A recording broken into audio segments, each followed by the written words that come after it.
Greetings, Earthlings! Welcome back to 7th Street. So yesterday I went to the beautiful Hollywood Theater here in Portland, Oregon to see the new Richard Stanley feature horror film, Color Out of Space.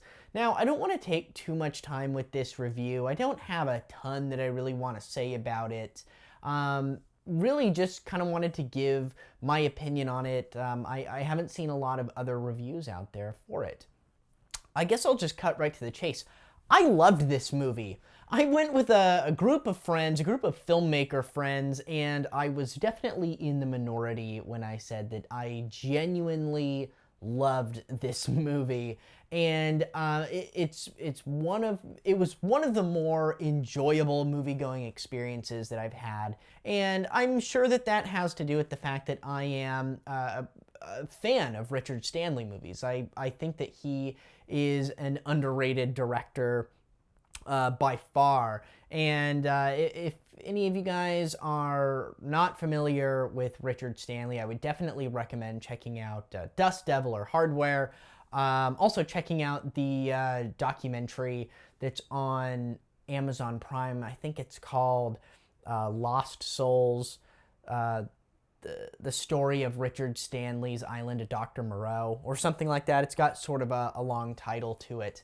But you'll get a really good sense of who Richard Stanley is and how kind of kooky and eccentric of a character that guy is. So anyway, getting back into this movie, I really enjoyed it. I really enjoyed the visuals. I thought the camera work was really nice. I thought it had really good color. Obviously, for a movie called Color Out of Space. I thought the performances were pretty good, you know, not just Nicolas Cage, but the rest of the cast. The little boy in the movie I recognized from Haunting of Hill House, and he's such a little cutie. It's kind of sad and disturbing to see what happens to him in this movie. I guess that's a little bit of a spoiler alert. Tommy Chong, I thought, was pretty good in this movie, too. I mean, he's doing his normal shtick, but it fit in really well. His character kind of fit in with one of the other characters, the older boy in this family. He's not in it a whole lot, but I thought that he added quite a bit to it. I genuinely liked the sound design in this movie. I thought that it had, like, good music, and it felt weird. It felt different, and kind of like a lot of weird, like, industrial noises that kind of sounded like, I don't know, like Nine Inch Nails-ish. You can tell that this was produced by the same people who produced Mandy, that other Nicolas Cage film. It had a lot of the same look to it. For the most part, I thought that the CGI, the bits of CGI that were in this movie were really well done, and that was something that I was a little bit worried about going into it, because this is a relatively low budget indie film, so I really wasn't sure how a lot of it was going to be pulled off. If you're not familiar with Color Out of Space, it's a story written by H.P. Lovecraft that's been adapted to the screen a number of times. It seems to be one of those under-the-radar H.P. Lovecraft stories that has been quite influential on a number of filmmakers and writers like Stephen King. I know that the Tommyknockers, Stephen King has said it was inspired by Color Out of Space. There was an early to mid-60s horror film starring Boris Karloff and Nick Adams called Die Monster Die, which is one of my personal favorites, that I think was one of the earliest adaptations of the story by H.P. Lovecraft. Also, The Curse with Will Wheaton, the short segment in Creepshow with Stephen King, where the meteor lands. I mean, that's all has obvious influences from this H.P. Lovecraft story. When I first saw that Richard Stanley was doing a version of Color Out of Space, I thought that it was perfect. I thought that Richard Stanley would definitely be the type of guy to tackle a story that it's hard to tell this story visually. And I think you need somebody who thinks outside of the box to tackle it. And I just thought that Richard Stanley was going to be perfect for it. If you're not aware, this is Richard Stanley's first feature film in quite a long time, but he did do a short film for an anthology called Theater Bizarre, in which he did the short Mother of Toads. And I felt like there were some similarities between Mother of Toads and Color Out of Space. All in all, I really enjoyed this movie. Sort of my biggest issues with the movie was in some of the dialogue was sort of cheesy.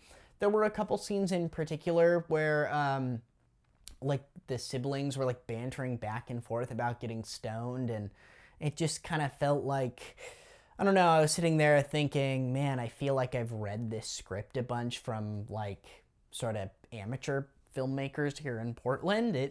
There were just some of the dialogue wasn't like my cup of tea, or just felt very bland. There were some moments where the acting felt maybe a little bit bland as well. And Nick Cage kind of, I feel like nowadays he feels pressured to kind of do his like whole shtick of acting crazy.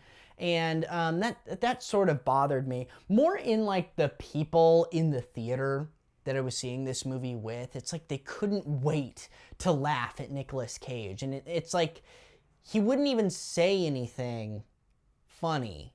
He was acting in a scene. It was like everything he said, you could hear people in the audience go Pfft.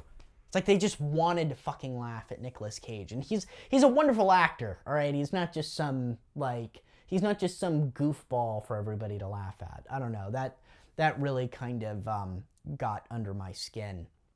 But yeah, I mean, all in all, I thought that this movie was really good. There was some genuinely disturbing imagery in it. One scene in particular was actually pretty disturbing, and I had like an audible oh shit in the theater, something that I wasn't expecting. Being aware of this story, I knew generally where it was going, but Richard Stanley definitely pulled out some of his kind of signature twists and turns to get there, and I don't know. I just felt that it was a fun movie to go see. It's not one that I'm like willing to die on a hill for. It's not one that I was really concerned with like over analyzing. I mean, I guess you can. Each one of the family members kind of goes through their own version of psychosis because of this meteor that falls. I guess I should have described the plot. I'm sorry, guys. I'm just sort of all over the place here.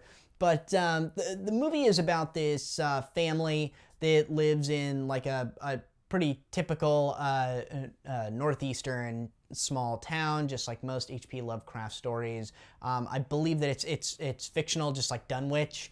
But anyway, one night a meteor falls and emits this like strange kind of purple pink glow, and it starts changing the environment. It starts changing the plants and the animals and changing the family. And it's really just a movie that you gotta see for yourself. It's really it's not, when you describe the plot, people's reaction is usually just, oh, I'm glad you're super excited about that. But, I definitely recommend going out and seeing the trailer, maybe reading the H.P. Lovecraft story, or even checking out Die Monster Die to see if it's something that would be for you. If you're a fan of these types of movies and you're a fan of Richard Stanley, I imagine you've probably already seen this or you're already aware of it. And I am a fan of Richard Stanley and a fan of these types of movies. So in that case, I give this movie a 7.5 out of 10. Now, like I said, I went with a bunch of filmmaker friends of mine, and it seemed like the bag was very mixed with reactions. You had some people who really didn't like it, some people who thought it was pretty good, and then you kind of had me up here, you know, and I really enjoyed it. So if you're someone who's not really familiar with like H.P. Lovecraft style films, if you're not like a fan of Richard Stanley, or you've never seen a Richard Stanley film, I would suggest looking into this maybe a little bit more to see if you want to you know,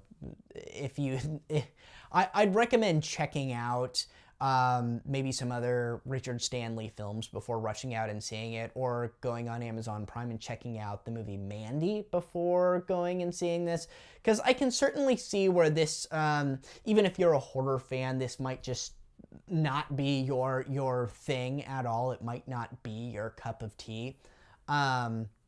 But if you're a fan of these types of films, I think that there's very little you'll find here to complain about. There were maybe some instances of some weak CG here and there, but for the most part, I thought that it was phenomenal. You get to see Nicolas Cage go ham on some mutated alpacas.